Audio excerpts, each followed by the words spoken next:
बिस्मिल्लाहिर्रहमानिर्रहीम। अस्सलाम वालेकुम व्यूअर्स, उम्मीद है आप सब खैरियत से होंगे।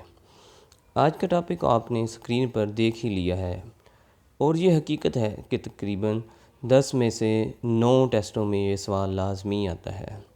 आज मैं आपसे ये नहीं कहूँगा कि मेरा चैनल सब्सक्राइब कर लें, बल्कि ये कहूँगा कि सवाल हल करने का मेथड ज़रूर देखें। अगर आपको मेथड इजी और अच्छा लगे तो सब्सक्राइब कीजिएगा, वरना रहने दीजिएगा। तो मैं टाइम ज़ाया किए बगैर अपने टॉपिक और क्वेश्चन की तरफ बढ़ता हूँ। Let's start. बिस्मिल्लाहिर्रहमानिर्रहीम। हमारा टॉपिक है मीन। इसकी डेफिनेशन है it means the central tendency of given values. मतलब ये हुआ कि जो आपको वैल्यूज़ दी हुई हैं उनकी आपने दरमियानी मकदार मालूम करनी है। इसको हम उर्दू में हिसाबी और क्वेश्चन है, a boy got 80, 75, 60, 85 marks in 4 subjects. Find mean value per subject. Mean दो तरीक़ों से मालूम किया जाता है। एक तो हमें जब डाटा दिया जाता है अनग्रुप डाटा, ये अनग्रुप डाटा है, ये ग्रुपिंग की शक्ल में नहीं है, ठीक है। और दूसरा जो होता है वो ग्रुप डाटा है, आगे जाकर हम उसको डिस्कस करेंगे। जब इस तरह सिंपल वैल्यू दी होती है ना तो वो अनग्रुप डाटा होता है। इसके मालूम करने का फार्मूला है, उस फार्मूले को आपने मुझे याद रख कर लेना है और हम आसानी से मीन जो है मालूम कर सकते हैं और इस तरह ये हमारा सवाल जो है बआसानी हल हो सकता है। मीन के लिए हम जो है ये मालूम कर ले, एक साइन यूज़ कर लेते हैं। ये मीन का साइन हो गया, ठीक है। हमने करना क्या है, ये जो वैल्यूज़ हमें दी हुई हैं ना, हम इनका जो है सम ले लेंगे। फार्मूला मैं सीधा राइट कर रहा हूँ, सम ऑफ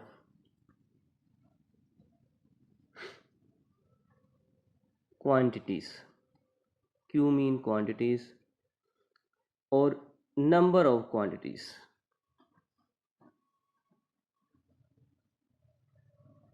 ये सिंपल सा एक फार्मूला है, इसका अनग्रुप डाटा के लिए इस्तेमाल होगा। ये हमने सम लेना है जो हमारे पास क्वांटिटीज़ हमें दी हुई हैं, ये हैं, ठीक है। 80 प्लस 75 प्लस 60 और plus 85 divided by number of quantities. ये कितनी है खुद ही उसने बता दिया है, 4 सब्जेक्ट्स हैं। ये नाम बताया तो हम काउंट कर सकते थे, 1 2 3 4 हैं जी। ये हमने क्या करना है, इनका सम ले लेना है, ठीक है। 5 5 प्लस 10, 1 कैरी हो जाएगा, 8 पर 1 9 6 15 22 22 8 30 डिवाइडेड बाय 4। 300 को जब 4 पे डिवाइड करेंगे हम तो हमारे पास आंसर आ जाएगा 75। लें जी, ये हमने मीन मालूम कर लिया है। ये एक आसान सा तरीका है जिस मीन मालूम करने का। आगे टॉपिक है मोड। मीन, मोड और मीडियन, इनमें से एक क्वेश्चन लाजमी आता है NTS गैर टेस्ट में। A value that occurs most numbers of time. अगर किसी मवाद में कोई मकदार सबसे ज़्यादा वाक़ई हो या सबसे ज़्यादा मरतबा है तो उसे मोड कहते हैं।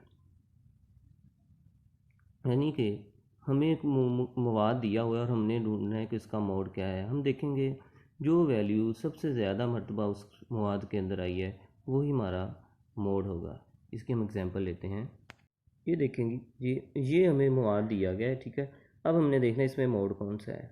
सबसे पहले हमारे पास 5 देख ले, काउंट कर लेते हैं 5 कितनी मरतबा है। 1 2 2 टाइम आया है। फिर 3 है, 1 2 3 3 जो है 3 टाइम आया है। 7 1 टाइम आया है। 4 1 टाइम आया है। 6 1 टाइम आया है। कौन सी वैल्यू जो सबसे ज़्यादा मरतबा आई है? 3 आई है। तो जो सबसे ज़्यादा मरतबा आ रही है वही आपका मोड है। इस तरह से ये इजी सा क्वेश्चन है, हम आसानी से ये मार्क्स हासिल कर सकते हैं। इस टाइप का एक और क्वेश्चन है। बात करते ऐसा होता है कि मवाद के अंदर दो या दो से ज़्यादा वैल्यू ऐसी होती हैं जो ज़्यादा मरतबा बराबर तादाद में आती हैं।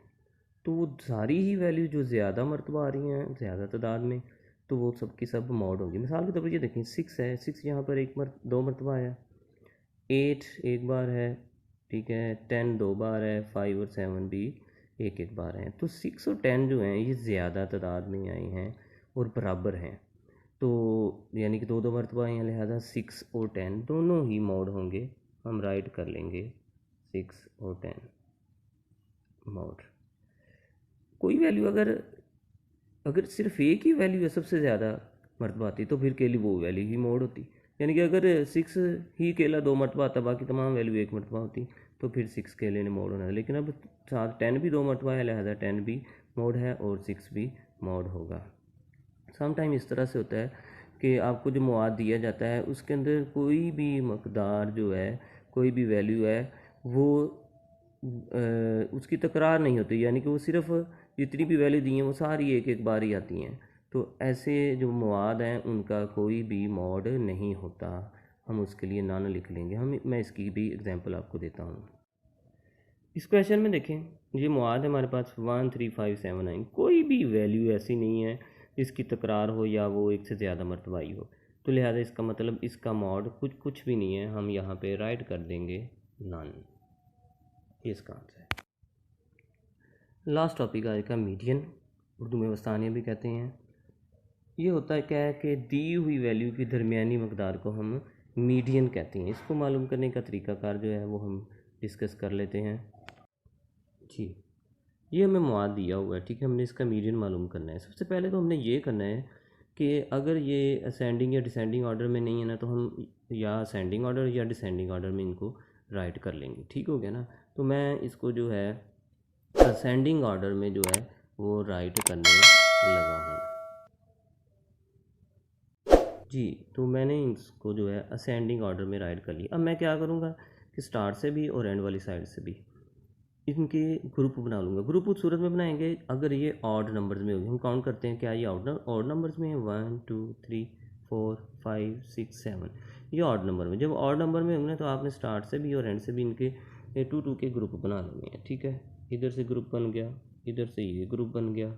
अब दरमियान में 3 रह गई हैं, अब इनका ग्रुप तो नहीं बन सकता। जब इस तरह हो जाएगा 3 रह जाएंगी तो फिर हम सिंगल सिंगल का ग्रुप बना लेंगे, उधर से भी एक, उधर से भी एक सिंगल। सेंटर में जो रह जाएगा वो हमारा मीडियन होगा, तो लिहाजा मीडियन हमारा है 65।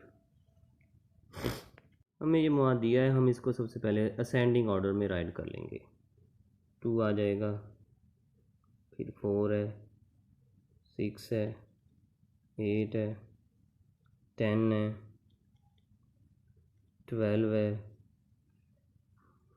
14 नहीं है, 16 है, 18 है, 20 है और ये 22 है। इनको हम काउंट कर लेते हैं, क्या ये ऑड हैं या इवन है। 1 2 3 4 5 6 7 8 9 10। अच्छा जी, तो ये जो है ये इवन है। पहले जो मैंने एग्जांपल आपको दी थी उसमें ऑड था, अब जो है ये इवन आ गया है। यहाँ पर भी हमने करना ये है, ग्रुपिंग कर लेंगे स्टार्ट से भी और एंड से भी।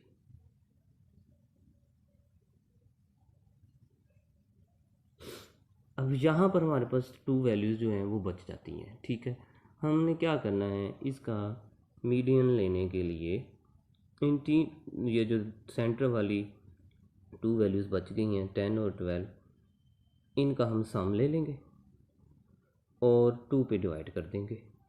हर बार इसी तरह से होगा। अगर इवन वैल्यूज़ होंगी ना तो ग्रुपिंग करते जाएंगे, ग्रुपिंग दोनों में करनी है, लेकिन जब इवन होंगी ना तो सेंटर में 2 वैल्यूज़ रह जाएंगी, उनका हमने सम लेना होगा और 2 पे ही डिवाइड करना है हमेशा।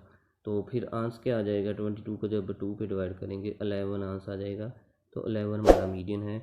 उम्मीद है आपको ये बड़ी अच्छी तरह से समझ आ चुकी होगी। अगर वीडियो पसंद आई हो तो इसको लाइक ज़रूर कीजिएगा और कमेंट्स ज़रूर कीजिएगा।